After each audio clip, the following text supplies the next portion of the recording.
வழக்கமா வீட்ல நெய் பொங்கல் செய்வாங்க. அத விட டேஸ்டியா இந்த ரவா பொங்கல் சட்டுன்னு எப்படி செய்றதுன்னு இந்த வீடியோல பார்க்கலாம். இது ரொம்ப டேஸ்டியா இருக்கும். வாங்க ஃப்ரெண்ட்ஸ் எப்படி செய்றதுன்னு பார்க்கலாம். குக்கர்ல 1/2 கப் அளவுக்கு பாசிப்பருப்பு சேர்த்துக்கலாங்க.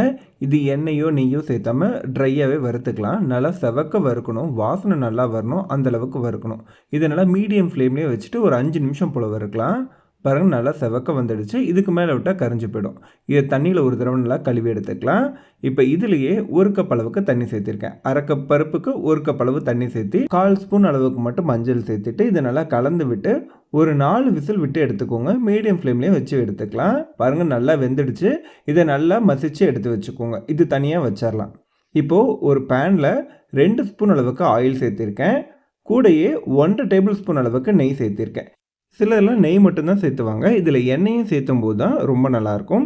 நெய் நல்லா உருகுனதும் 1/2 ஸ்பூன் அளவுக்கு ஜீரகம், 1/2 ஸ்பூன் அளவுக்கு மிளகு இதில சேர்த்திக்கலாம்.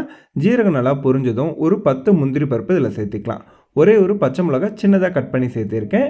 ஒரு சின்ன பீஸ் இஞ்சிய துருவி இதில சேர்த்திருக்கேன். இது எல்லாத்தையுமே நல்லா வதக்கிக்கலாம். முந்திரி பருப்பு நல்லா கலர் சேஞ்ச் ஆகுற மாரி வதக்கிக்கோங்க. இப்ப ஒரு கொத்து அளவுக்கு கருவேப்பிலை இந்த மாரி 1ஆ 2ஆ கிள்ளி இதில சேர்த்துட்டு அதையும் நல்லா கலந்து விட்டுக்கலாங்க. 1/2 கப் அளவு பாசிப்பருப்புக்கு 1 கப் ரவை கரெக்ட்டா இருக்கும். நான் இதில 1 கப் அளவுக்கு ரவை சேர்த்துட்டு, அதையும் நல்லா வறுத்துக்கிறேன். இதில ரவை வறுக்கிறது ரொம்ப இம்பார்ட்டன்ட்ங்க. நல்லா மீடியம் ஃப்ளேம்ல வச்சுட்டு 3 நிமிஷம் போல நல்லா செவக்க வறுத்து விடுங்க. நல்லா வாசனை வர அளவுக்கு வறுத்துக்கலாம். 1 கப் ரவைக்கு 2 கப் தண்ணி பெர்ஃபெக்ட்டா கரெக்ட்டா இருக்கும். இந்த தண்ணிய நல்லா சுட வச்சு அதுக்கப்புறம் சேர்த்துங்க. 3/4 ஸ்பூன் அளவுக்கு தூள் உப்பு சேர்த்திருக்கேன்.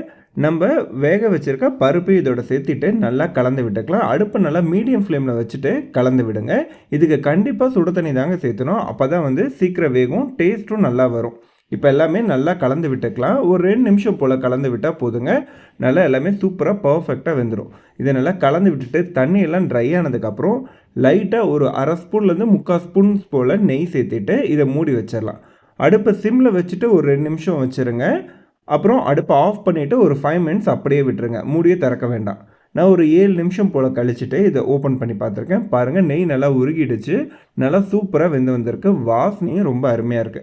இந்த மாரி நீங்க ரவா பொங்கல் செஞ்சீங்கன்னா, நல்லா உதிரி உதிரியா டேஸ்ட் ரொம்ப சூப்பரா இருக்குங்க. இது கூட ஒரு தேங்காய் சட்னி, சாம்பார்லாம் வச்சு சாப்பிடும்போது ரொம்ப சூப்பரா இருக்கும்.